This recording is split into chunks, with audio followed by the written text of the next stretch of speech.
Welcome to NICKO'S baby food. Today we're doing something really nice for the little ones. We're making an apple and raspberry puree. So let's get straight into it. What you're going to need to do is have a medium-sized saucepan, and I want you to chop up some apples. Now these apples are red apples. I'm not using green because green apples can be a little acidic and a little too acidic for baby's taste. So just chop them up quite finely and put them straight in.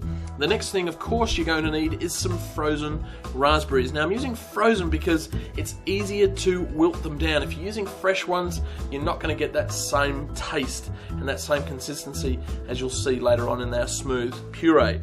So pop them straight in there. Now you could use any berries that you like, it's up to you. I'm going to add just a little bit of water just to help break down those apples and raspberries and just cook them until they wilt down and become very soft, around about 15 to 20 minutes over a medium heat. And you'll see here what I mean, just nice and soft. They've broken down, the apples have taken on that beautiful raspberry colour, and those raspberries have just completely collapsed.